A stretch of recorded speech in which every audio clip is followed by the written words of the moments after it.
Thank you for joining us here at Sportsbook Review. It is 4 p.m. Eastern, which means it is time for the Audible. I'm joined by my guys, Donnie, Rightside, and the Whale Capper to break down each and every one of these games. Also, we are locked in with these great cappers in the chat. DX Filer ready to go. We got Rocky. We got MWMS. We got Robert Weimer, Dennis Garcia, TJ Parks. I believe Robert Weimer is the most consistent thing in my entire life, by the way. There's nobody I can count on like Robert Weimer, whom I've never met before. But man, if he was ever not here, that's when I'd start shaking. I need Robert Weimer. And when my plays correlate with Robert Weimer plays, I cash, and I cash, and I cash. Robert Weimer in the house. We got Ixnizzle 420 ready to get to work. And my computer is freezing as well. So I can't tell you. Oh, there we go. We got Nick O. No, it is freezing. Okay, I'm just going to, I will reintroduce many of these great cappers in the chat in a second. First, let's say what up to our guy, Donnie Rightside, on this Friday afternoon. How you doing, my man? Yep, when the teleprompters go down, Jimmy, you have to stall. You know that about show business here. But we're here on a Friday. We're here to kick it off. There's a lot of good information coming out Friday. Practice reports looks like they are completed. Lines are moving. We got work to do out here. We have work to do, and the Whale Capper, as always, joining us on Friday. Whale Capper, how you doing on this Friday afternoon? So great to be back with you guys. Thank you guys all for tuning in on the YouTube stream, and cannot wait to cap this card. A little melancholy waking up this morning with the loss of Patrick Mahomes for a couple of weeks here. Thankfully, the news today that he'll be back this season is pretty positive, but that was scary last night, and happy to get the Chiefs cover in spite of that. But man, this has been a tough season for quarterback health, huh? It sure has, and you did add another W in the old victory column, and you've had a great season so far. It is Donnie and I who need to pick it up, and I believe we will. I'm still wearing this War Moon jersey, and I barely, by the tiniest of margins, I'm still wearing it. But moving in the right direction, Rafa, could you pop up our records, please, my friend? And Whale Capper continuing to lead the way in the record sitch. Take a look right there. 29 and 21. Nice. Almost a 20% ROI from the Whale Capper. Looking very good. My computer is back in action, so let me shout out a few more of these cappers. Truck and Six Scott, TJ Parks, Tapio Asunma. We got Joe Yorkovich, my guy. Walla Walla Dose, Dean Lauthers. What a great group. We are ready to get to work. There's Nicholas Fogg. Nicholas Fogg, oh no, I was going too fast there. Says, I quit gambling, went head-to-head with Whale Capper and Donnie, my pick six with the Vikings last week. Nothing left to accomplish. Hey, I stayed away from the old harpoon missile myself when Whale Capper pulled it off. But it's not enough. I need more victories. There's J. Peach, says 49ers plus 10. Brendan W., Fat Fist.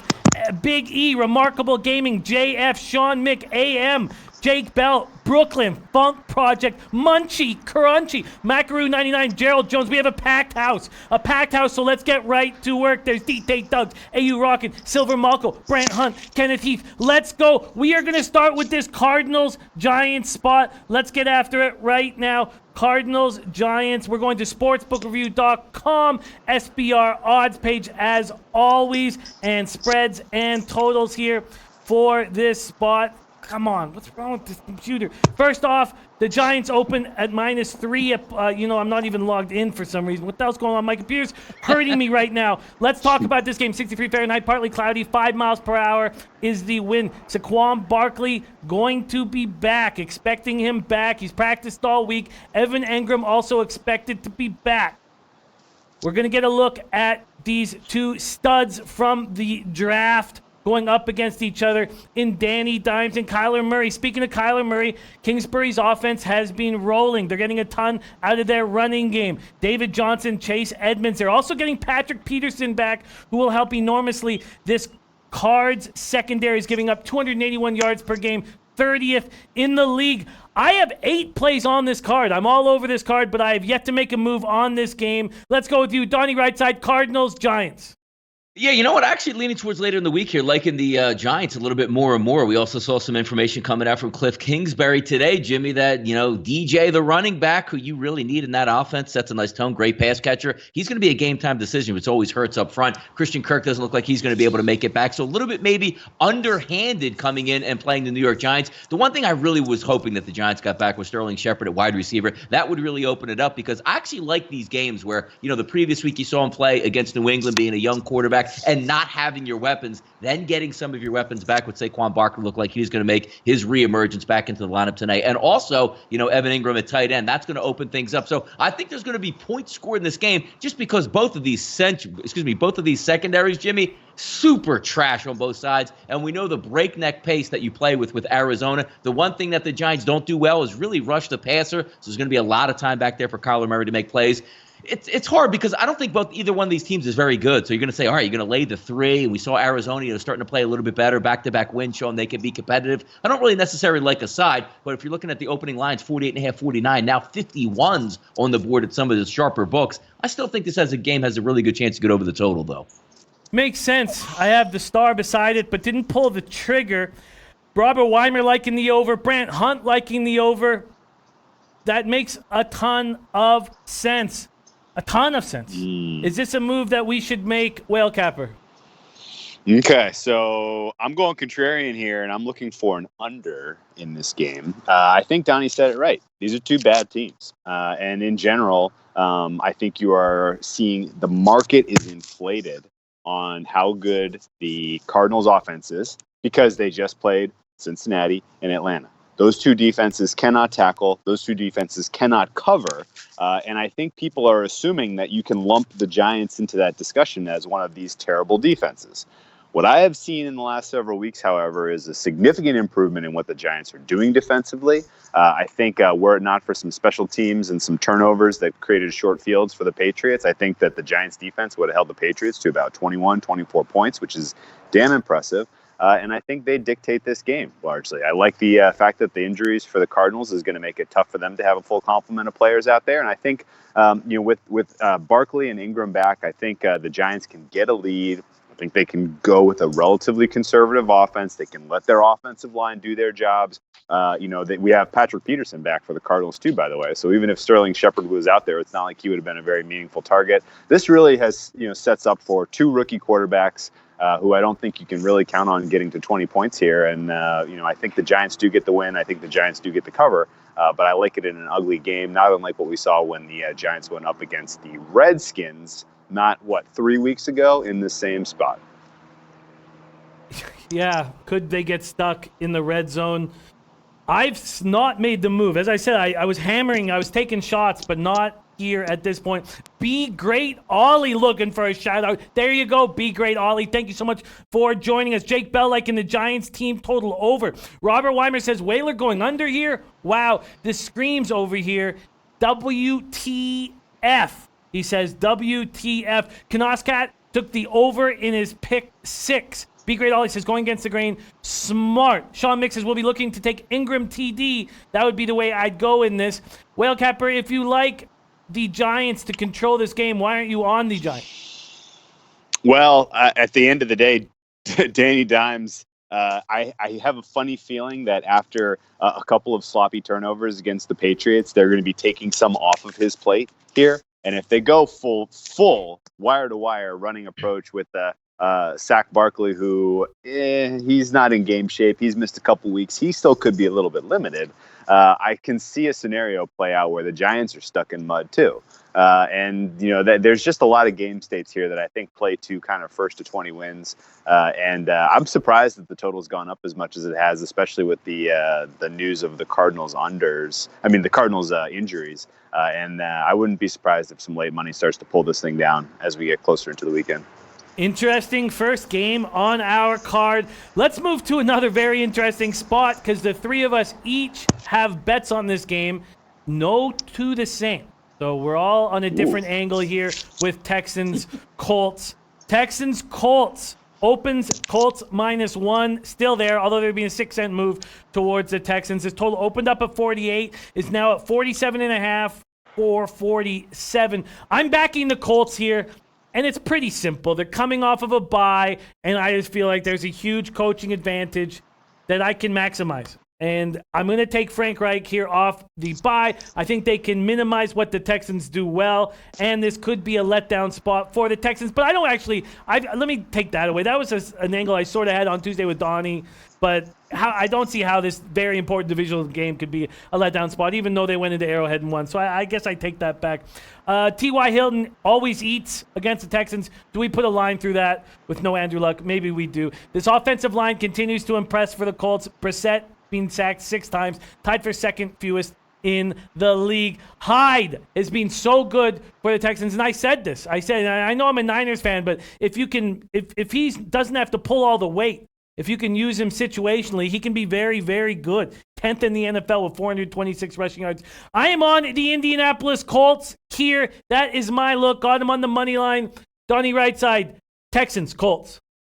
Yeah, I'm looking at points in this game. And the reason being is if you're going to give me, like a couple factors are going to come into this game.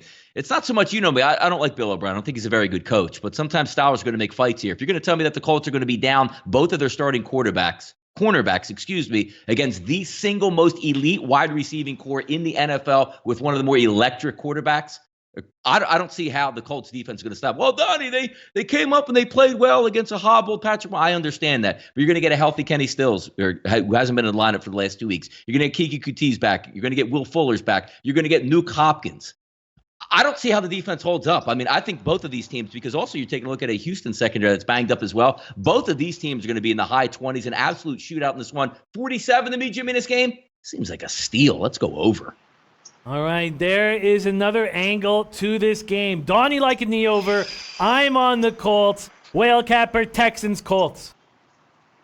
It sounds like Donnie's angle actually plays to the Texans as well, which means we are on the opposite ends of the spectrum here, because I'm simpatico with you on the Colts look, and I like the under here. I'm expecting the key aspect here to control this game is going to be the Colts offensive line. We saw them do it against the Chiefs. Obviously, the Chiefs are not the world's greatest run defense. Everyone knows this, but this offensive line for the Colts, the fact that they have a fully healthy unit and that they can 100% dictate the pace of the game, and they're not going to have to ask Jacoby Brissett to do too much to continue to matriculate the ball down the field and play a little bit of keep away from Deshaun Watson here.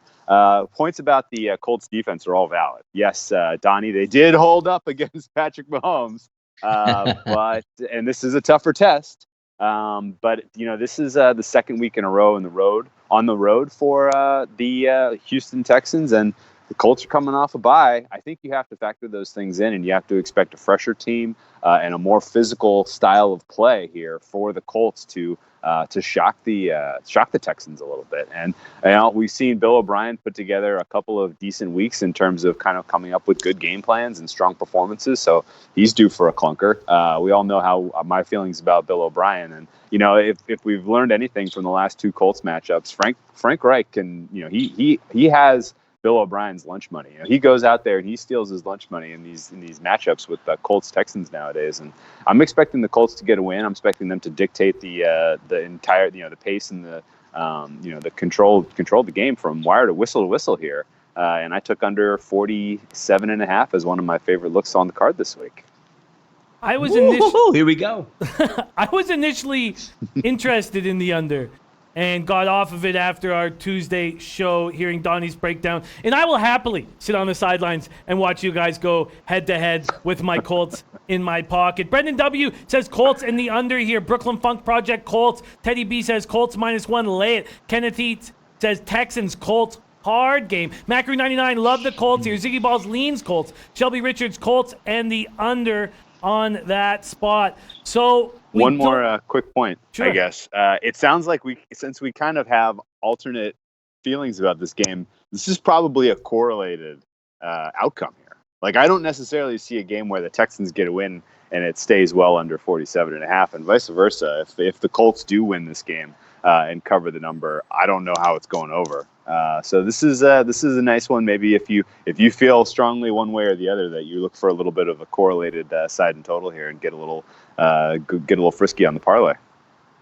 Yeah, makes sense. Colts and under, Texans and over. I'm just going to sit back with this Colts squad. That's what I'm going to do. Let's move on to my 2-unit play in the Pick 6 contest. Another look I like a lot, and that is the Dolphins Bills under. Opened at 39.5, now 41s on the board because Fitzpatrick is starting. I'm guessing I got it at 40.5, thinking that was as high as it was going to go, but no, it keeps rising.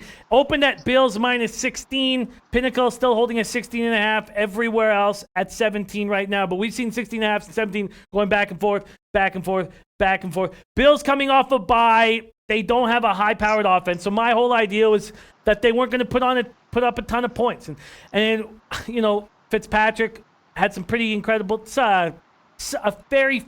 a few magical moments with the Bills. 3-2 against the Bills since being released. The Bills have yet to allow more than 17 points or 250 yards passing. Their defense is so good. How many points can the Dolphins possibly put up is my question, because I don't see the Bills putting 30 on anybody, and that's why I'm on the under here. Donnie, Rightside, Dolphins, Bills. Donnie, Donnie, we need the... All right, we got the... I got it. I'm right, back. Sometimes I put it on mute by accident there. It's all good. No, I hear exactly what you're saying, because when we take a look at the Buffalo Bills, the first thing your thoughts like, hey, low-scoring game, 14-7, 16-10.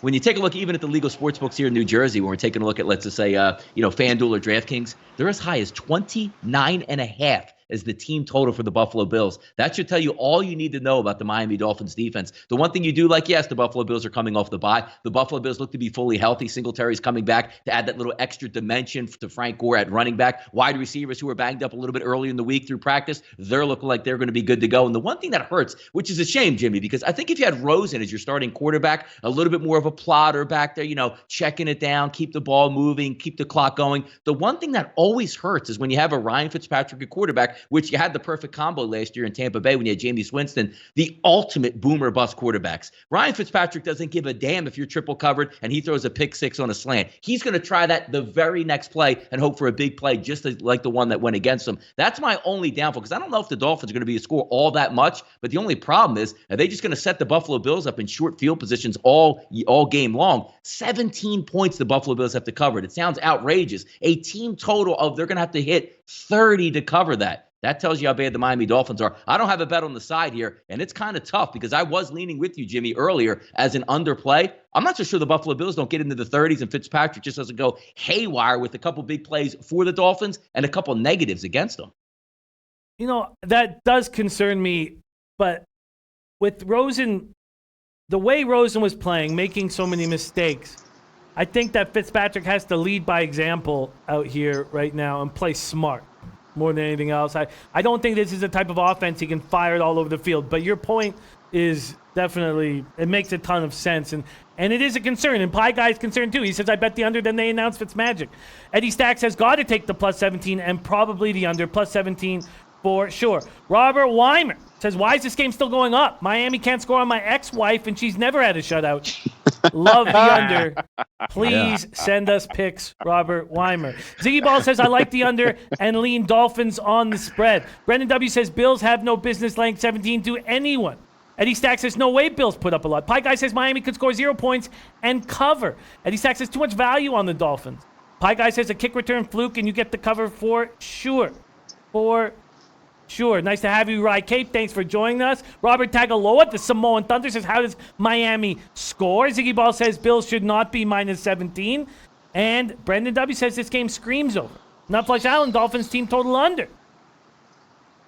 Whale Capper, Dolphins, Bills. Okay. This is how you handicap a Miami Dolphins game. You print out your sheet. You take your sheet from the casino there, and it's from the sports book, and you put it down. You take your pen and you draw a line through the Miami Dolphins game, because there is absolutely no reason to bet on this team. There is no way that you can expect them to come out and give you an honest effort on the road. Switching from, they came off of their bye with Josh Rosen as their quarterback. That was their chance to be live. He looked horrible. Like, they obviously do not have a coaching staff in place that you can count on to prepare for a team to come out and give you an honest effort. And 16.5, 17 points, it doesn't matter. More than 2 touchdowns laying on the Buffalo Bills with Josh Allen, give me a break. Like, this is a complete and obvious stay away spot for me.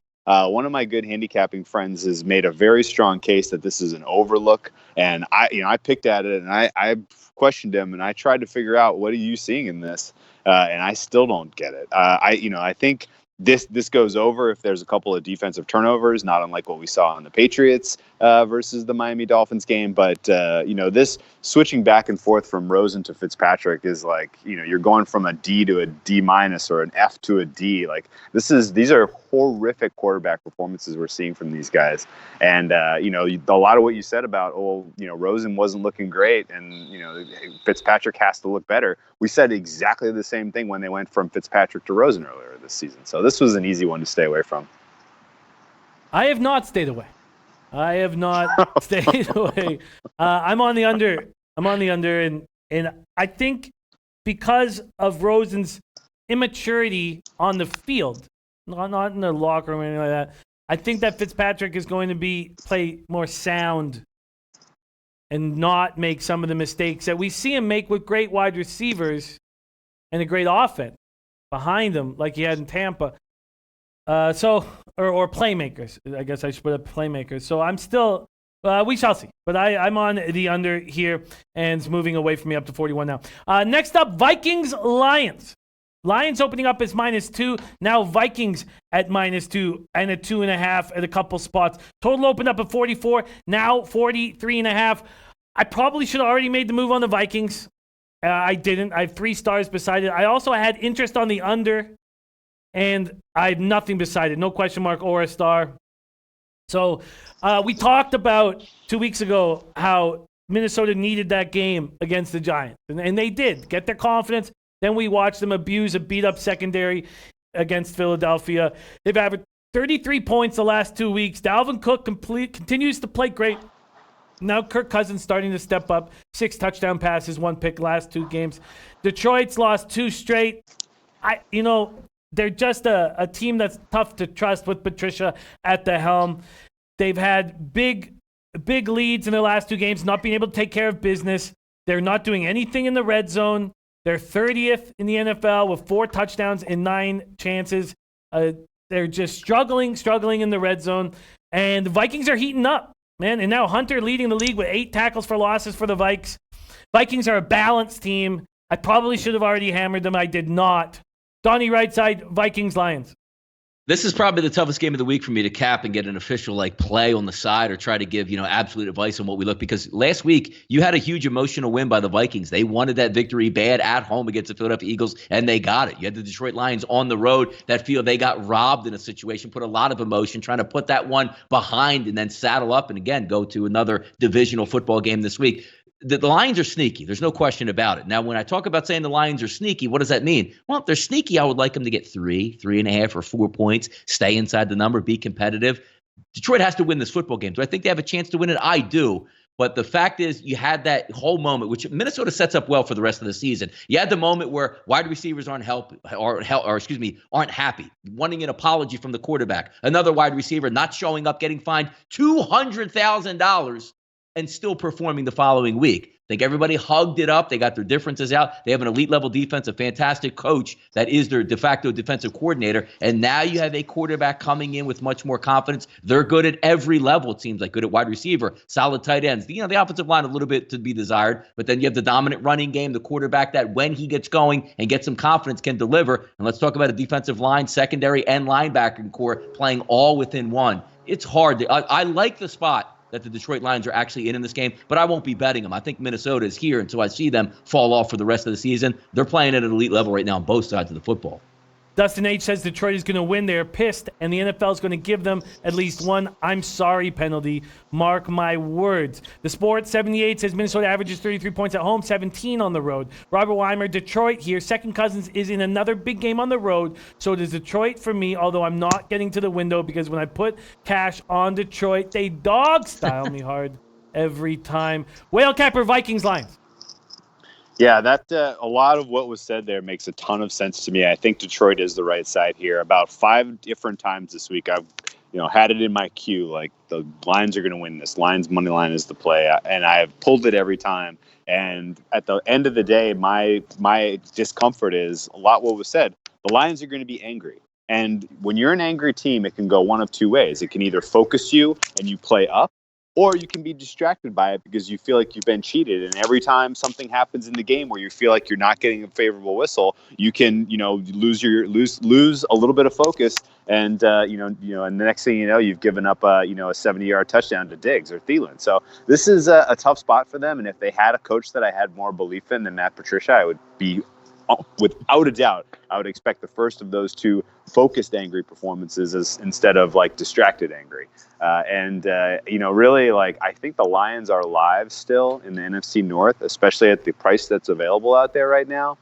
This is, in lieu of playing them on the money line, I think I'm going to take a small position on them to win the NFC North at about 12-1, because they still have a whole heck of a lot of games to play in division, and this division is still completely up in the air, in my opinion. I know that the Packers are leading the standings right now in the win-loss column, but their schedule coming up gets real tough, and they've played all 3 home games in division so far, so they still have to go on the road and play the Lions, Vikings, and Bears, who are all going to look to exact a little revenge after some tough losses in Lambeau. And so I think instead of getting involved in this game specifically, I'm going to look for the Lions to see if they can be a little frisky at about 12-1 to win the NFC North. That's an interesting look. We talked about that at the beginning of the year, and now we know the Lions are good. And you're still getting that 12-1, which was what I believe was available before the start of the season. Anthony Mastronardi knows the Detroit Lions very well. Right across the Detroit River in Windsor is where Anthony lives. Says this is the flattest of flat spots for Cousins. Last week was his moment, beat his old division rival, but he's never played great versus the Lions at Detroit. Interesting. He's got Washington next week, too, on Thursday night. Yeah. Yeah, well, interesting take there, Anthony. Pie Guy says Detroit going to make Cousins look like Josh Rosen. Casey Koenig said, I think it's funny the Vikings are changing everyone's mind that they're elite against the Giants and Eagles replacement secondary. Interesting. Very, very interesting spot. I guess I'm pretty happy now that I have yet to pull the trigger. I guess that makes me pretty happy now. Let's see. Sports 78 says Detroit could have come out flat against Chargers after week 1 tie against Arizona, but they put out a solid effort and won straight up. I expect the same kind of effort this week. So more glory. All right. Well, let's keep rolling along. And Anthony Mastronardi bet the Lions to win the division at 12-1 as well right after their loss. Okay. So a couple people liking that. And Robert Weimer saying Windsor is the good side of Detroit. I enjoy both cities very much. Okay. Let's move on to Raiders-Packers. Now, I sit here and I'm like, man, and I keep getting questioned by people. Now, I'm on the Raiders at 5.5. I wish I could have gone on them at 6. I know they opened at 6.5, but for whatever reason, I wasn't locked in until I could have got them at 6 if I hammered it right away. I did at 5.5. Now we have 4.5. I absolutely love this spot for the Raiders, and I've had people calling me out saying, God, like shocked that I would do this. We have injuries to Devontae Adams and Geronimo Allison. I talked about it on my earlier show today with Donnie, and if Devontae plays or not, I'm fine. Obviously, I'd probably prefer him not being in the lineup. Oakland has had 4 sacks in this last game. Most sacks since 2017. Their front 7 is starting to roll. Josh Jacobs, 430 yards. Is the most for a Raiders rookie through 5 games since Bo Jackson in 87. Josh Jacobs proving why he was worth it as a number 1 pick. This team is just rolling. It's rolling. And now what I see the Packers with all these issues at wide receiver, and the Raiders have them too. If both teams are having all these issues at wide receiver, maybe the under should be a look at 46.5. But right now, I see the Raiders coming off a bye. And I'm on the Raiders plus 5.5. Donnie, Rightside, Raiders, Packers. Yeah, it's funny. When you first saw this game beginning of the week, I'm saying, you know what? How can I build an over into this situation? You got the Oakland Raiders, not the greatest defensive team coming over. They have a couple weeks off here so they can get ready for Green Bay. Maybe have a good scheme and process. First 15, 20 plays, maybe script them out and get off to a good start and see what we have. And then the more you peel back the layers, like who the hell's playing in this game? I mean, you're talking about the best weapons on each one of these teams that are going to be sitting this football game out. So maybe you say, all right, if you're the Oakland Raiders, you've been running the football real well. You're getting success on the ground. That's the way you want to attack the Green Bay Packers. That's going to take time. time off. And then if we take a look at the opposite side with Aaron Rodgers, all-world quarterback, one of the best to ever play, but he's got nobody to throw to. Doesn't mean he can't move the football and make adjustments, and they'll have a game plan put in. Absolutely, they're going to be able to do it. But they have two pretty good running backs in that offense that will be able to move the football again against the Raiders. I don't see a lot of big plays in this. I don't see the players in this game that are going to be available to go 65, 70 yards at a clip and say, a 4-play drive, 80 yards in 1 minute and 30 seconds. I see more likely those times coming off in chunks, and I believe the line has been coming down throughout the week. Let me just get an updated number here. 46.5. No, it's still 46.5. Even DraftKings in New Jersey, Jimmy, showing a 47. I actually like the under in this football game more, and I wanted to build the case to make it over early in the week. Completely flipped on me. I get why it would have. Because if you start breaking down the weapons, they're all gone. Macro99 says no more value in the Raiders. Robert Reimer says Raiders run on Green Bay, but Green Bay throws on the Raiders like the over. Jake Bell, I took Raiders 6.5, 6, and money line. Interesting. Josh Jacobs is going to roll, says Jake Bell. Brody says, I'm a Raiders fan, and this spot is so familiar to me. People start noticing the Raiders' box scores, seeing they are competing, but I expect them to be brought back to reality this weekend by Green Bay. Jay Peach says, don't expect Adams to play or make any impact soon with that toe injury. Anthony Mastinardi says, Raiders back-to-back outright wins as dogs were huge 5-unit money line plays for me. And this is another one, even if Whale Capper isn't on it, like he was the last 2 times. Is Whale Capper on it? Raiders-Packers. I'm not, but our audience is getting really smart. I gotta tell you, all these comments are really spot on. I think the value is gone from the Raiders. If you got in at 6, you made a great bet. At 4.5 or 4, it's a hell of a lot tougher. I think the running game on either side here is going to be pretty heavily relied upon. The fact that you have so many of the passing weapons out for Green Bay is an issue. Although, granted, Rodgers will still make subpar wide receivers look like better than replacement level players. But all that said, this has the makings of both teams trying to get it done kind of ugly. Packers on a short week. Raiders coming off of a bye is a huge rest disadvantage for Green Bay. So this is kind of the telltale spot where the Raiders compete, keep it close. Maybe they lose by a field goal. Maybe they win. But I agree with Donnie that the under is the play, if anything, in this game. Yeah, that under is becoming more and more appealing as it goes. I also think coming off the bye is a big deal. This isn't just looking at box scores. But I hear what you're saying, Brody. You've been a fan of this team for a long time, and that's been a sad few years for you. So I can understand why you'd be negative when it comes to this team. Let's move over to Jaguars Bengals. When I saw -3, I was like, what's going on? Should I hammer the Jaguars? Now it's -4, and I've done nothing. I've done nothing on this game. Donnie has a look on this game that I found very interesting, and I'll let him hammer that. Jacksonville's just a better football team at 3. I thought I was going to make a move. We do know one thing. Leonard Fournette is going to eat in this game. Second in the AFC with 584 yards rushing, averaging 5.1 yards per carry, facing a defense that's allowing 5.3 yards per carry, worst in the league. Already allowed 3 opponents to rush for more than 250 yards. Man, Cincinnati, worst run defense in the NFL by far, allowing 184.5 yards per game. Minshew came back to earth last week. Threw for 160 yards in a pick. Still leads all rookies with 9 touchdown passes and a pass rating of 97.5. Cincinnati now 0-6. They're just letting teams destroy them on the ground, and that's not going to stop here. So, also Kirkpatrick and William Jackson are expected to miss the game with injuries, so Bengals can be beaten on the ground and in the air. Do the Jaguars have the weapons to do it? Donnie Rightside, Jaguars, Bengals.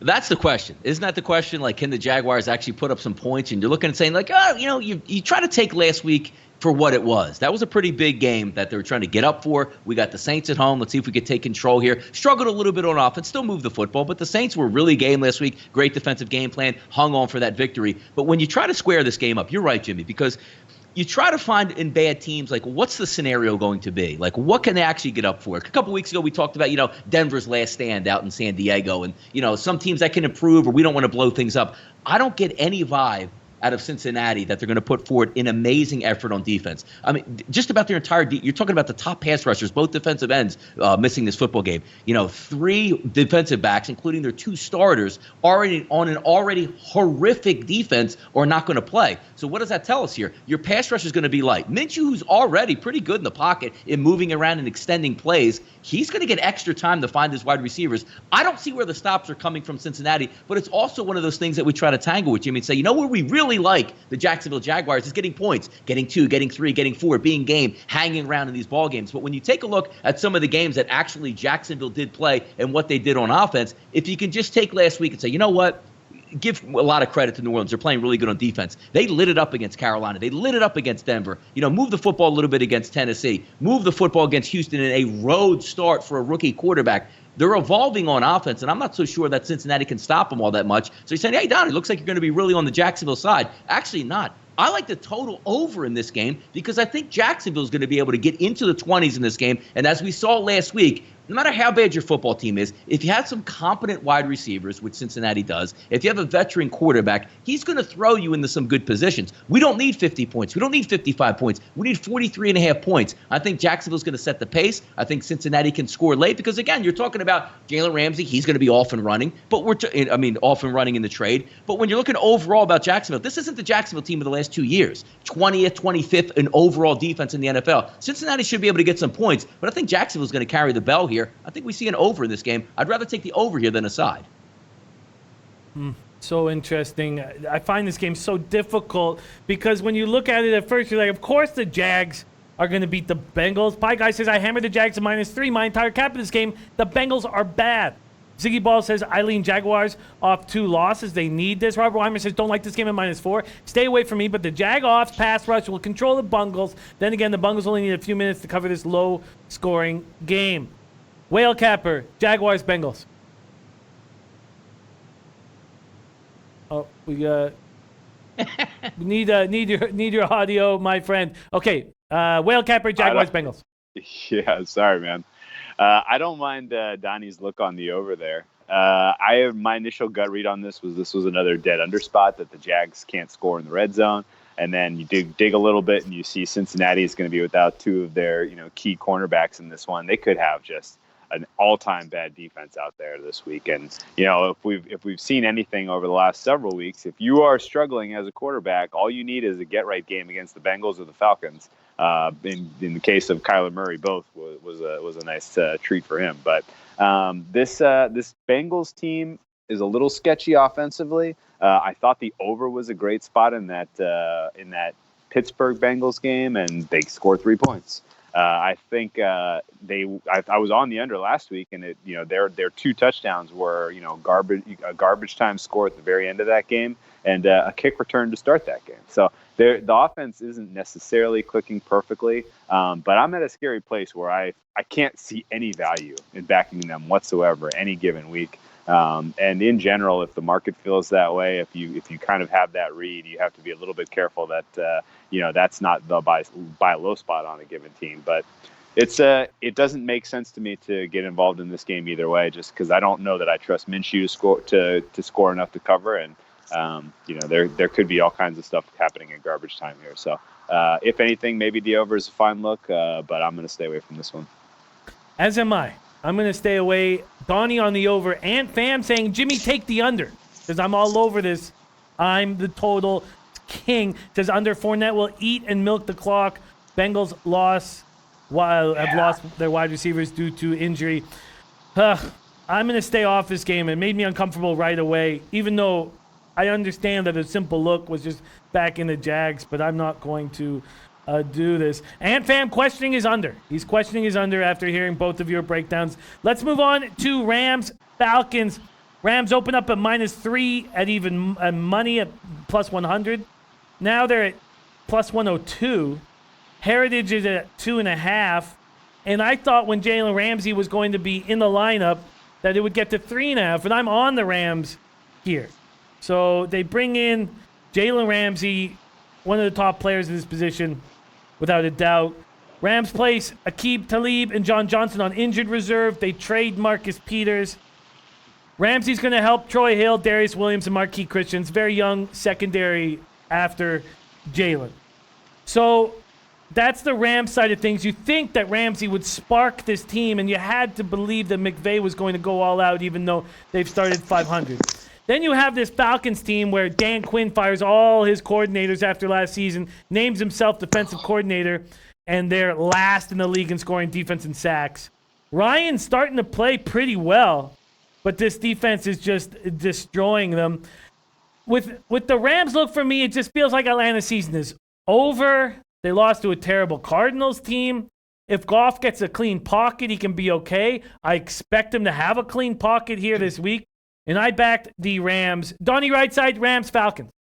It's hard because this gets into, the contrarian views that we like, because you see a game, it's like, oh man, Rams are going to kill this team. And then you start seeing like threes. I expect that to move higher. And then you see almost like 2.5s pushing through later in the week. It looks like it's probably going to settle in rated 3 as it should. Jalen Ramsey's coming over. This is a get right game, because when you try to look at some matchups that you have, the Rams wide receiving core and tight end should absolutely throttle that secondary for Atlanta Falcons, which is banged up, injured, and already poor. It's on a dome. It's on fast surface, but it always gets back to, again, is like, what are we going to get out of Jared Goff? Sometimes he just comes up and just looks completely lame. Now, look, San Francisco's got a much better defense than he's going to face this week versus the Atlanta Falcons, but there's so many throws that he leaves out there. Their wide receiving core and tight end should absolutely eat. Now, look, hey, Todd Gurley's coming back. I mean, okay. I mean, he's just going to more of a decoy in this game, trying to make it through, because Malcolm Brown doesn't look like he's going to make it to the starting gate on Sunday.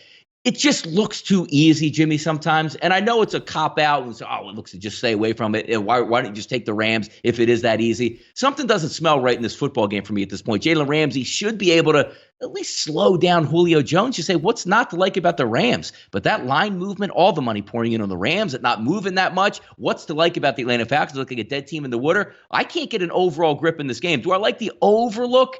It seems a little bit inflated in that 54, 55 range now at this point, especially with Rams. If he comes back, it maybe makes a little bit. But just looking from a Rams perspective, if they can't eat versus this defense, there's major problems in L.A. Major problems. Major problems. Brody says Goff is being exposed. His pocket awareness, questionable decision-making. When throwing the ball is making his Rams fade so easy. Everyone fade the Rams. And Fam says Ramsey will be on Julio. Greg Williams' defense will be better. Falcons' offense can't score. Under. As my play of the week is under. And I have 3 stars beside the over, but then I've added 3 question marks after the work that Donnie and I did on Tuesday and, throughout the week just studying it. So what looked like an easy over, I don't know now if it is. Let's hear what Whalecat has to say. Rams, Falcons. I can't make any case at all for an under here. This is first team to 30 wins. And I personally like I went back and forth between backing the Falcons and the over. I ended up on the over, but I also have a little bit of money line Falcons in my pocket. I got Falcons in a little bit of a fun parlay that I'll talk about at the end. But this is you're saying all of the correct things, which is, the Falcons season's effectively over. Dan Quinn is a horrific coach. The defense, they're not only the number 32 deep, they are the worst defense with a bullet. This is one of the worst defending units that I've seen in all of my years watching the NFL. It is unbelievable. And the fact that they are going up against a Rams team that gives you multiples, that gives you, disguises their looks on offense, is a disaster waiting to happen for them. I still think, though, that the offense for the Falcons is clicking. They're doing well, and we've seen now a couple of weeks in a row where the Rams have had a very, very difficult time on defensively getting off the field. I think if the Falcons can score early and can put the Rams on their heels a little bit, put them under pressure, then this turns into a shootout where, maybe the Falcons win 33-30 or 35-33, something to that tune. But this is going to be a high-scoring affair the way I handicap this. I'm on the over 53.5. I would bet that up to about 55 probably.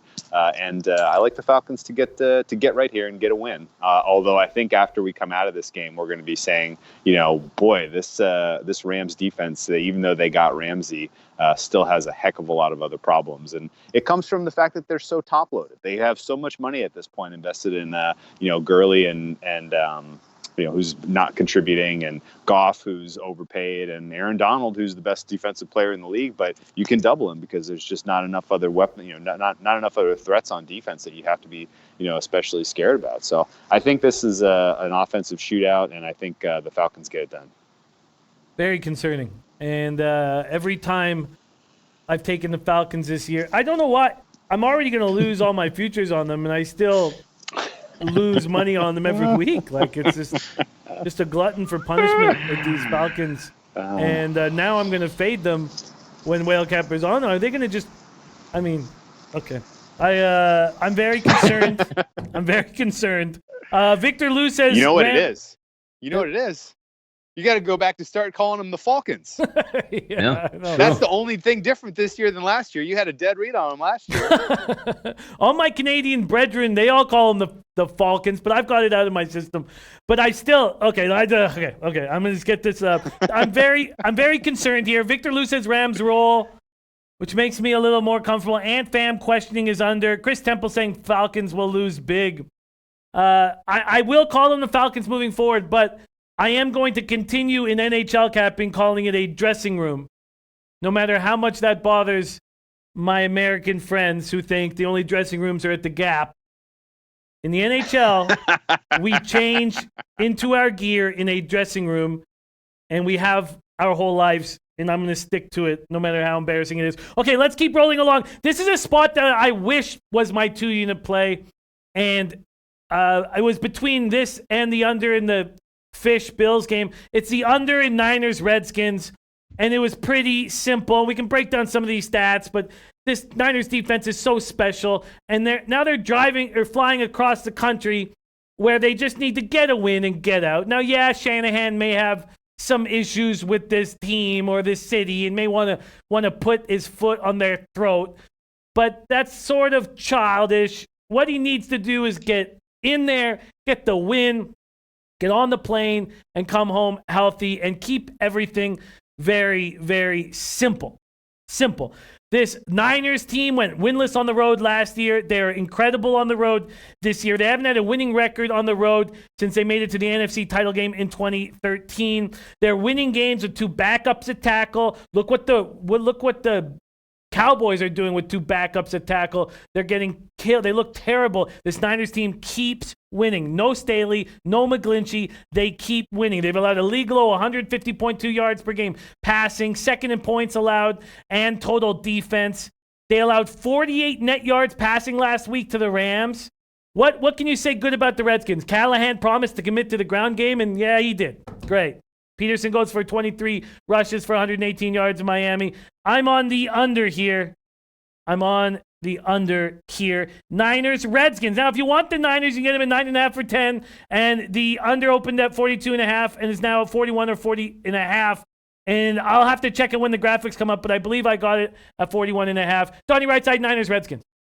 You know what? Looking at this game, Jimmy, throughout the week, this was sort of like a non-starter for me. I saw 10 points out there. I don't really know if I like that. They just played, a big rival last week and got a big victory. Now you're going to come east and, maybe not really a sleepier of environment, but going, out of division, still playing in the conference in the NFC. Let's see what we get. But the more I looked at this game as the week went on, it's going to be really an uphill climb for Washington. And why would I say? I mean, look. You're talking about when you level up in competition. If we can take away, which you really can't, but you'd like to try to maximize your arguments here, take away the first quarter against the Philadelphia Eagles or the first quarter and a half.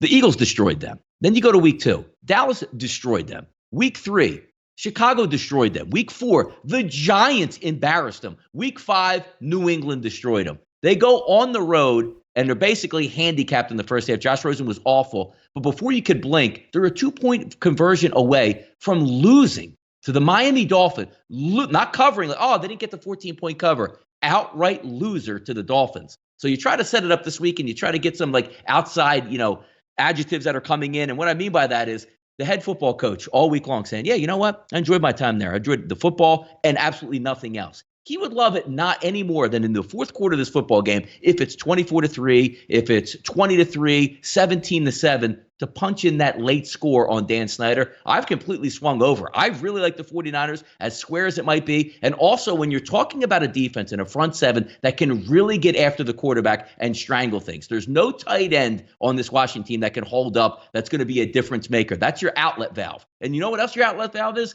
Thompson at running back, your leading pass receiver who, when it all breaks down, when the pass rush is crumbling on top of you, he's the ultimate escape valve for 2, 3, 4, 5 yards that say, you know what, instead of taking a sack, we got a positive out of this offense. He's going to be out of this football game. I don't see where you're going to be able to get McLaren down the field because that pass rush is going to be collapsing on Case Keenum. I'm looking at a blowout here for the 49ers, Jimmy. And when I say a blowout, I'm not too sure Washington can move the football all that well. 27-3, 31-3. Maybe 31-7 type ball game, almost an exact replica of what New England did to him, Jimmy, 33-7. Wow.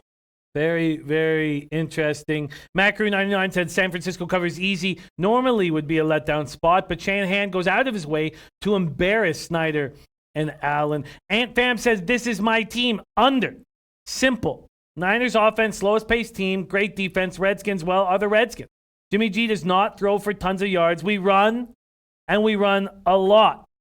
Whale Capper, Niners, Redskins. I like both of your guys' looks here. I didn't bet this game, but I think you guys have this nailed. It could, I don't necessarily buy that this narrative that Shanahan is going to go in there and bury them on purpose to get some sort of revenge against Dan Snyder. If you're a Redskins fan, enjoy the World Series with the Nationals. This Redskins team is like the most, they are completely and totally dysfunctional. The Bill Callahan regime is going to be a nightmare, a disaster. And, this could be 28-0 at halftime. And then, San Francisco just runs out the clock the rest of the way. I think the under is in play. I don't mind laying the points here. Donnie brought up, this is a square look. I don't know if that's really true in today's NFL anymore. We're seeing some pretty clear evidence that the haves and the have-nots are farther away than in usual years.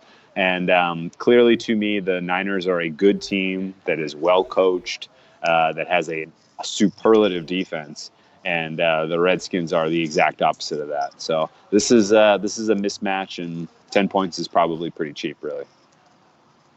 Yeah, I mean.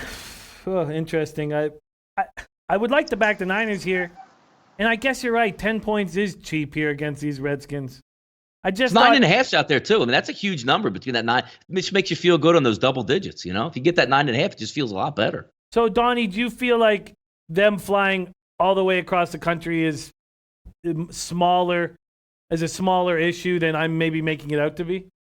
It gets smaller every year because, a lot of these numbers and a lot of stuff we used to, like the charter flights coming in. I mean, these guys fly on 5-star hotels basically now these days. They're rested and ready with the best treatment they've got. So that comes down a little bit over the years for me. I don't take that as much into the equation as I used to. I don't remember you being on the Niners in your official picks right now. Are you on them, Donnie? I am not on them in my official picks, but the more I get on it, I mean, you know what? I mean, look, we got time. We can always hashtag it, the Audible, and get in on it, Jimmy. Like, I'm going to be shopping as soon as we get off the show. If I find what I like, we'll hashtag it up and get another one on this bad boy. Yeah. That's the beauty of talking these out, It's all the time, we talk through these, and it's like, you know what? This makes sense to me. And I think this is one that falls in that category. And to go to your point, Jimmy, about the travel, like the Niners spent the first 2 weeks of the season on the East Coast, so it's not like they haven't gotten a little bit of experience playing early already this season. So I don't think it's something. Jimmy, put me down. We're going on it. I got 9.5. I'm looking right now. Sugar House in New Jersey, 9.5 minus 110. Let's go 49ers official play. Let's Donnie get it. On the Niners minus 9.5. Let's see. We're not passing that up. Let's go. Let's see if I can get you something better than minus 110 quickly. Line shopping. I like it even better. At SBR odds. 9.5. There's a minus 105 at 5 times. Minus 105 at Heritage. So Donnie will get 9.5. There we go. At minus 105. That's in addition to Donnie's action that you will see on the graphics at the end of this show. Donnie Antfam says, Jimmy, can you ask if we should bet this total now or later if you want the under? Because you were thinking about the over, and right now it's at 40.5 or 41. And Pinnacle is a book that we watch and decide if you're advantage betting. If they're at 41, then you start hammering 40.5. Do you think it could keep going up and that Ant should wait? I think you got some rain in the forecast, and you know when anybody just sees it, regardless if it even affects the game at all, when you see rain, nobody's pounding the over. So if you got rain in the forecast, which we do have in Washington, you're probably, if you got a 41 now, you're probably looking like 40 and a half, 40 at that point, as opposed to going to 42. Just my opinion. Okay, great stuff. Donnie has added the Niners at minus 9.5, and I may be following suit. Okay, let's move on to Chargers, Titans. Now, okay, so the Titans always lose when they're favored. But I promised myself that I would take the Titans if they brought in Tannehill. And so as much as I didn't want to take the Titans here, I said stop it. Stop. Don't get caught up in that issue with the Titans winning games they shouldn't win and losing games they should win. Just take them because you said you would take them with Tannehill back. The Chargers have looked awful. Gordon, nothing. Keenan Allen, invisible. Phillip Rivers looks worse than I've ever seen him. Hunter Henry's back, and it's not helping enough, even though he did get 2 touchdowns in the last game. L.A. tied for the league lead with Cleveland in red zone turnovers. Rivers has already committed 8 turnovers after 13 all of last year. Chargers are the NFL's top 10th in scoring defense, allowing 19.7. Titans are number 5, allowing 15.3. But I'm not sure if this is a low-scoring game. There are showers in the forecast. I don't know enough about them right now. Donnie, Rightside, Chargers, Titans. I got to tell you, I like the Titans here. And people say, oh, you're crazy. You know, Mariota's bench. You're going to bring in Tannehill. Well, those are the ones that you like to dig into and figure out why the Titans might actually be a better football team with Marcus Mariota, the number 2 overall pick. Or number 1 overall pick. That's going to be sitting on the bench this weekend. The one thing, and look, Tannehill was okay as a Dolphins quarterback. Didn't have the greatest talent, but the one thing you had with him, he stood in the pocket, he has a big arm, and he could deliver downfield. And you say, well, even if he's not that accurate or the greatest downfield, as long as you're willing to take those shots, it opens up everything underneath, including the tight end and your running game. And I think we're going to have a combination of that this weekend. In the pick six contest, or excuse me, in the picks that we have, I like the Titans even more in the first half, minus 120 to be up, because I think they're going to get a boost. I think he's going to play good football. There's not a lot of, tape overall on Tannehill this year running the Titans offense. But you know what I had to do, Jimmy? Went back to the game versus the Denver Broncos. Said, all right, they got shut out. Why in the hell would you be picking on the Tennessee Titans? We talked about it a little bit earlier on betting with the bag. It's the drives that Tannehill had when he entered the football game late in the third quarter. All of those drives moved the football, with 3 of them ending up, if they weren't in the red zone, at least 2 of them were in. And I'm talking about second and goal situations where, a holding penalty or a flag brought it back or a sack, or instead of just kicking a simple field goal, which adds points on the board, they're going for a touchdown because they're down 16. They move the ball efficiently over the last quarter and a half with Tannehill. I think that's going to continue this week. Do I think it's going to be a shootout and they're going to hang 31 points on the Chargers? No, but they'll be more efficient on offense. And it's always nice if you've been in a team situation, if it's not working out with the quarterback that you have, you get that little boost from the guy. All it's going to take is 1 or 2 shots downfield to get that offense moving along, and I think they're going to be successful. I like the Titans in the first half. I think the Titans win the football game outright. I think the Titans team total, if you guys have that, is a pretty good look, which was hovering around 20 earlier this week. Rod Zawacki says, love Donnie's breakdown. I'm with you, Donnie. And yes, Tannehill, 13 of 16, 144 yards with a pick last week. Whale Capper, Chargers, Titans. I can't get involved in this game. These two Damn teams it, get in. Cost me a winning week last week. I just, any of those, goal line conversions for the Titans, and they're in that game. They're threatening to get a win against the Broncos. The Chargers. I just needed 20 points from them to get my over, which was my 2-unit play in our pick six contest. They let me down. So, what I saw from Phillip Rivers and the Chargers, it looks like Phillip Rivers' arm is having significant problems. He's not throwing the ball particularly sharply. He's never had a very beautiful ball anyway. He does a little weird shot put thing, but it looks especially questionable right now. And the fact that his offensive line is nowhere to be seen creates a situation where he's consistently under pressure and he's making poor decisions. Now, I know he gets Russell Okung back. Maybe that's the difference, but I still have huge issues with the way that their offense is being schemed and coached, and the coaching staffs in both of these offensive coaching staffs are horrible. I have. This is one where no matter which side you pick, no matter which total you pick, I probably feel stupid as the game is unfolding. And win or lose, I feel like I made a bad bet when it's all said and done. So I'm going to stay away from this one. Robert Weimer says, Whale Capper not setting sail with this one. Casey Koenig says, these teams stink. Don't bet on this game, people. And I look at this spot, and I wanted to have nothing to do with it. But I told myself all year, as soon as they go with Tannehill, take them. And that's just the bottom line for me at this point. All right, let's move on to Ravens, Seahawks. Ravens, Seahawks, Baltimore, Seattle. Seattle, the total opening up at 50.5. It's now at 49 or 48.5. And I was interested in the over on Tuesday, and I've not made a move on either side. Seattle opening up at -4. Now it's -3 across the board. Jackson is playing spectacularly well. The only one playing better than him is Russell Wilson on the other side. But Jackson last week, first player in league history to throw more than 200 yards and rush for more than 150 in the same game, completing 65% of his passes, 13 touchdowns passing and rushing combined. Wilson, fourth quarterback in league history to start the season with 6 straight games of pass rating of 100 or higher. Hasn't thrown an interception since week 17 of last season. Question is, will Earl Thomas step up this week? You would think that he would, but he's a difficult guy to trust right now. The Ravens' defensive backfield is a mess. Tavon Young, Tony Jefferson, Deshaun Elliott, Jimmy Smith, all hurt. So they pick up Marcus Peters. It's an interesting move. I expect it to help. They also signed Bennett Jackson from the Jets practice squad. Both are expected to play on Sunday. How will Lamar respond to the Seattle crowd noise? Both teams are difficult to figure out. There are showers. I don't know exactly how they're going to affect this game. Gerald Jones says, toughest game to pick. Right now, I've done nothing. Donnie Rightside, Ravens, Seahawks.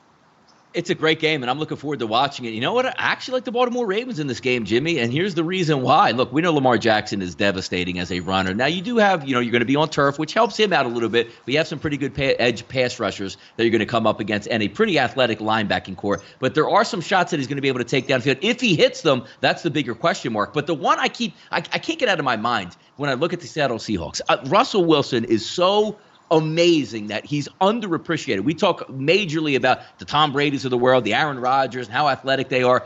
Russell Wilson wins football games all by himself. Like, if he got hurt, like goes down with an Achilles or a knee, like you saw last night with Mahomes, I'm not so sure Seattle doesn't score an average of like 10 points a game and gets routed each and every week. Because if you look at their games, they should have lost to Cincinnati. They were in a dogfight with Pittsburgh without their starting quarterback, Ben Roethlisberger, that goes down in the second quarter. They got blown out by New Orleans. Yay, hey, they beat Arizona on the road. Congratulations. The Rams missed a 44-yard field goal they should have lost. And last week they beat Cleveland when they should have gotten blown out in that football game if it wasn't for coaching and Baker Mayfield imploding. So I'm going to play off of that, even though we keep seeing Seattle win week after week after week. I like the move of Marcus Peters to try to stabilize that secondary. The last 2 weeks, the Ravens have been very good on defense, so maybe showing signs of life. I'm not going to look. Seattle might win this football game, but every single time they win, it seems like it's by 1, 2, or 3 points. The Ravens are going to be in this football game. I got them at +3, -3,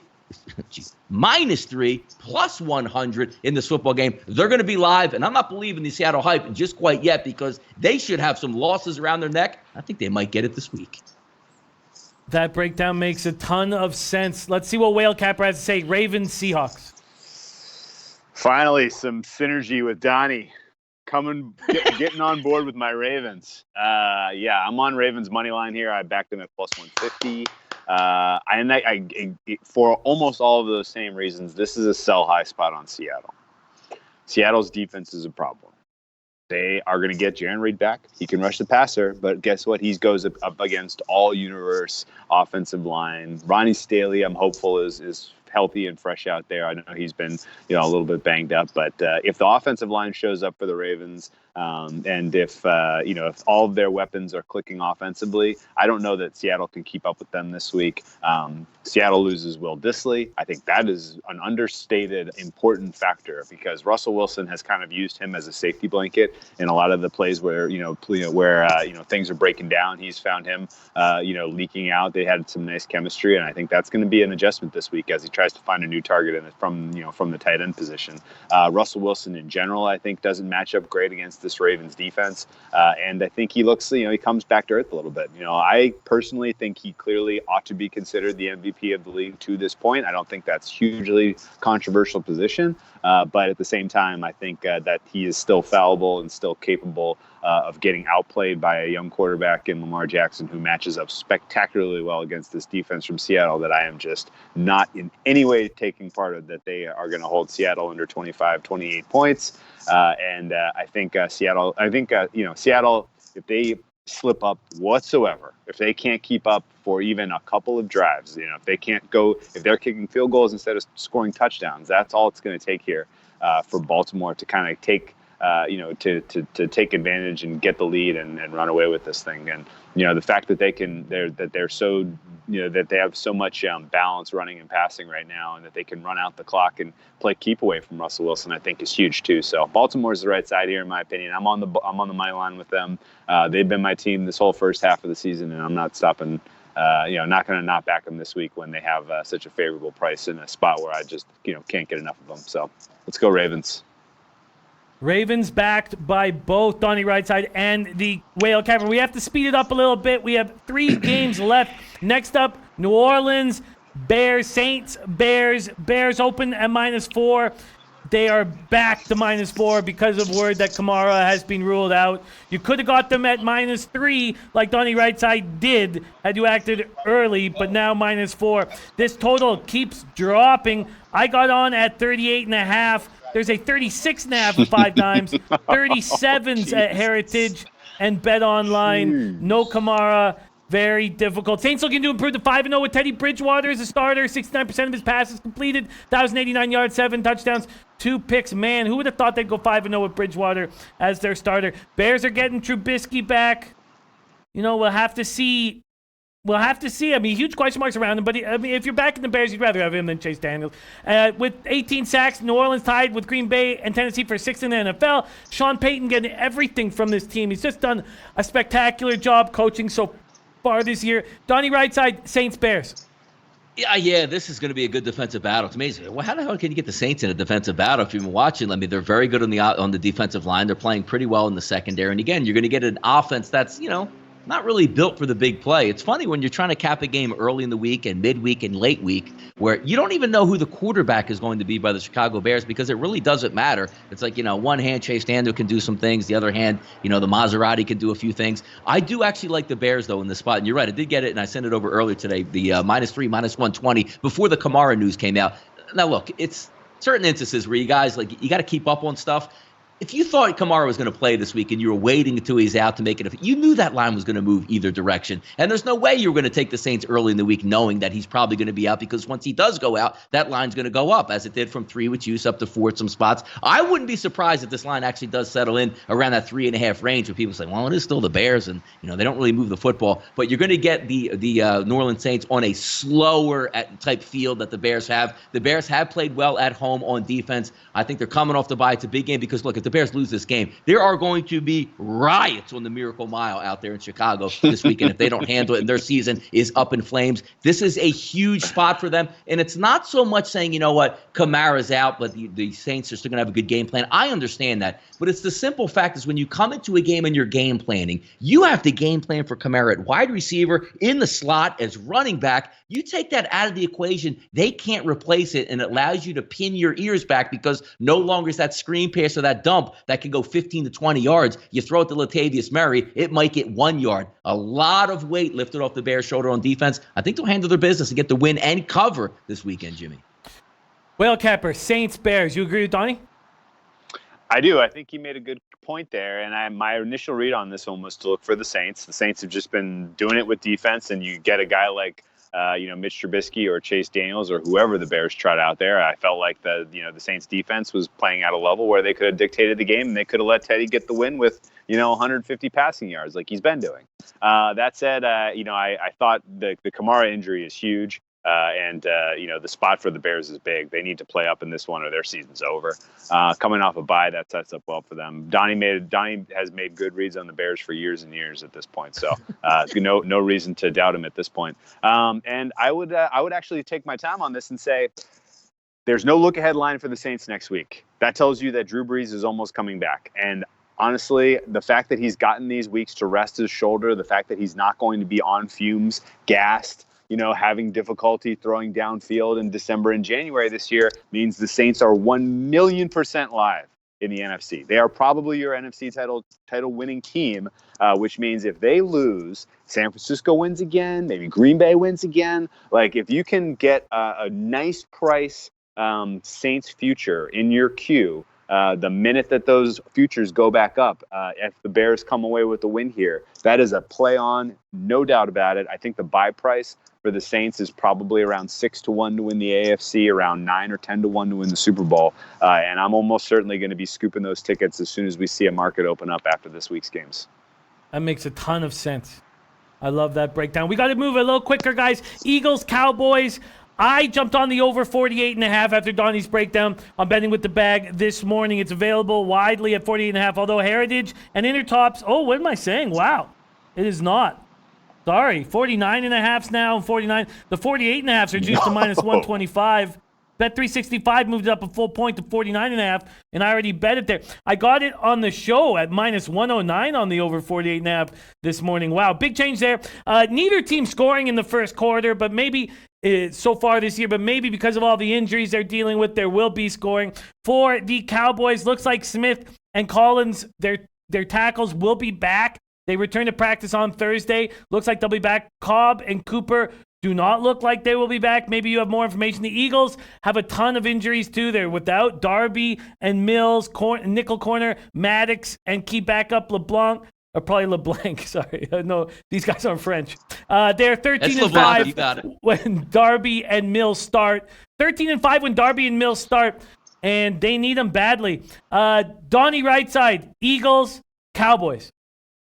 This is such an interesting game because I've really been going back and forth all week long. It's almost like at the 3s, you're like the Eagles. Now the 2.5s are creeping up. You're saying, like, can the Eagles pull it together? A tough road stretch because obviously you lost last week in Minnesota. Now you go down to Dallas. Next week you got Buffalo on the road. And then, the Chicago Bears at home, you get a bye. And after the bye, Patriots and Seahawks. So a really tough struggle for the Philadelphia Eagles coming up. If they can just hang around, they got a couple easy wins, it looks like, on their schedule to end the season. But looking at this game directly, the Cowboys got a lot of good news today on the practice report for Friday. Guys that didn't practice all week showing back up on the Friday practice schedule, which means tomorrow they get the walkthrough. And then you get the officials, obviously. It's a Sunday night game. We have to wait a little bit longer because that's not going to come out to about an hour, 15, hour, and 20 before the game. But I have to say, it comes down to just a few things, Jimmy. We talked about it earlier. The same things are still in scope here. It looks like Jalen Mills is going to come back and start for the Eagles. Anything is better than what they have currently right now. Ronald Darby had a good week of practice after a couple weeks off with a hamstring injury. If those two guys can come back to play, it's a market upgrade from what they had. Now, also, you have to have the counterpoints. If we're going to say Amari Cooper is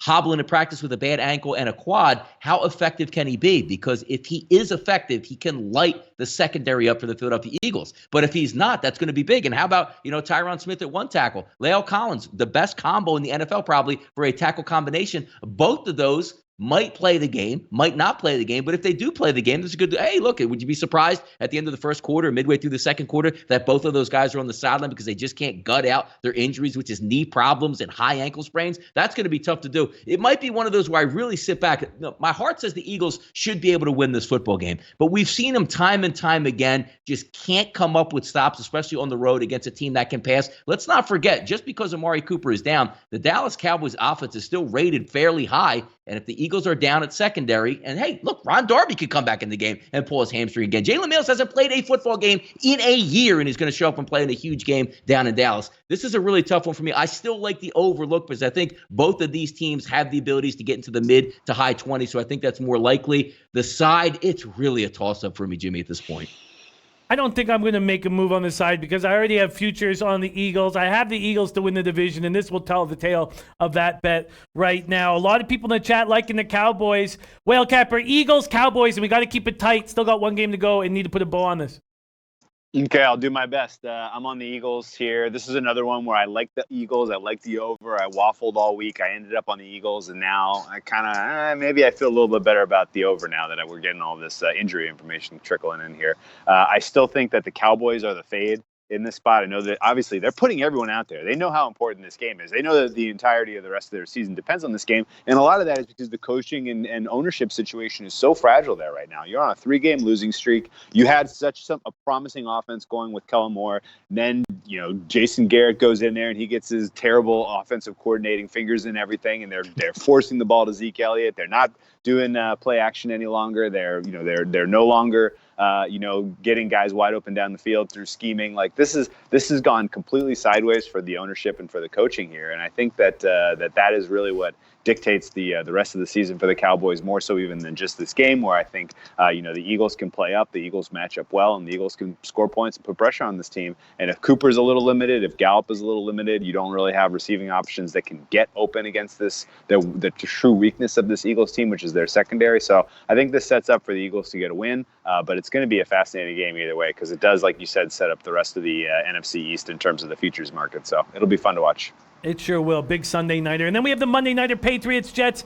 Darnold comes back, is the savior. They also have C.J. Mosley coming back. We know historically how tough the Jets play the Patriots at home. Will it happen again this week? Donnie Rightside, if you want the Patriots, you can have them at 10. Couple 9.5s on the board. This total opened up at 42.5. It's now up to 44 at some books. Donnie Rightside, Monday nighter Patriots Jets. Yep, keep it quick. I don't really like the game, but if you're going to give me a divisional opponent, Sam Darnold back, he should be able to at least have some decent success. I'll take the 10 points if you get it to 10, and I also lean towards the under 43.5. Not a lot of big money movers, where the Jets are going to go deep at this game. Same thing with the New England Patriots, more ground and pound divisional foes. One of those that's going to stay low in that high teens, low 20 type range, maybe like a 24-17 type battle. I like the under, and I'll take the number with the Jets here, Jimmy, at 10. Backing the Jets, but not an official play yet, right? For the show, but could be coming soon. We got time. Monday nighter. This is Monday nighter. Whale Capper, Patriots, Jets. Jets are absolutely live in this one. I think the Jets are going to score. This is the toughest test the Patriots defense has faced to this season. Darnold looks absolutely like he is the real deal in this league. Another week removed from his injury, from his illness. I think he's going to be sharp. I think he's going to be dangerous. I think they're going to score points on the Pats. I think the Pats aren't going to get to be afforded the opportunity to just run out the clock here and try to play ground and pound style, which would be their preference. I think they're going to have to lean pretty heavily on the short passing game. I think you'll get a heavy dose of Edelman and a heavy dose of some receivers who you don't really know their names for the Patriots. But I like the over in this spot. I bet over 43.5. I like the Jets plus 10. I like the Jets team total over. And I even grabbed a little Jets money line and I stuck them in a parlay with Falcons, Ravens, Eagles, Jets. So some birds and planes. And I'm getting 60-1 with those 4 money lines. And I threw a little lunch money on that. See if I can have a fun day on Sunday night, Monday night with a couple of upset winners. Ooh, if that's live Monday, how much fun will that be watching that game? Very exciting. Drinking Hand says New England minus 9.5, easy.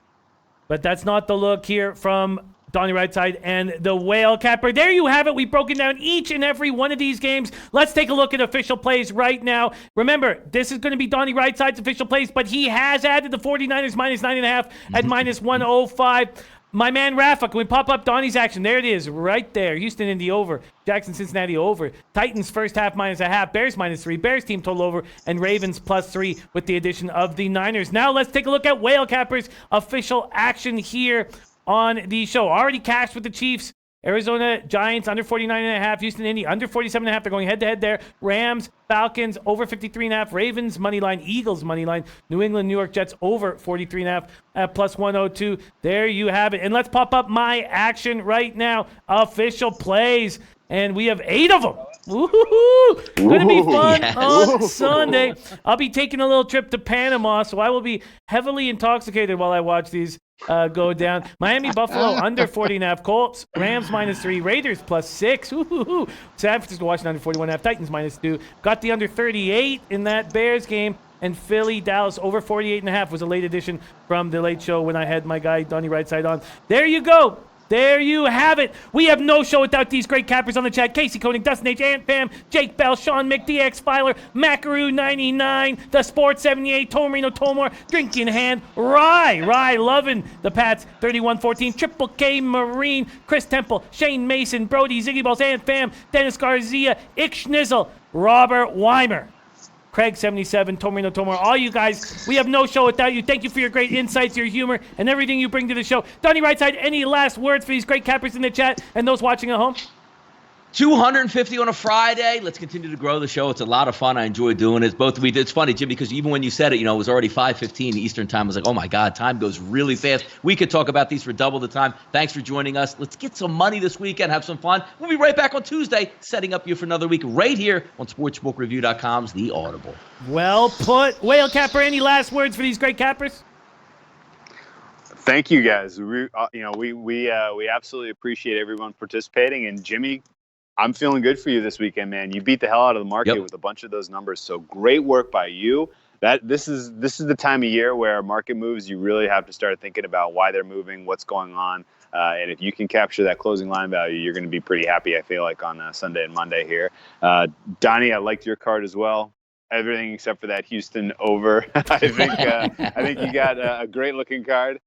So best of luck to everyone this weekend, and same with everyone in the chat. Hope you all find all the winners. Oh, I love hearing that. Everybody, let's have a big cashing weekend and then meet back here Tuesday, 4 p.m. Eastern. On behalf of Donnie Rightside, the Whale Capper, and everybody here at SBR, including myself, thank you guys so much for watching. Let's get that cash. See you guys soon.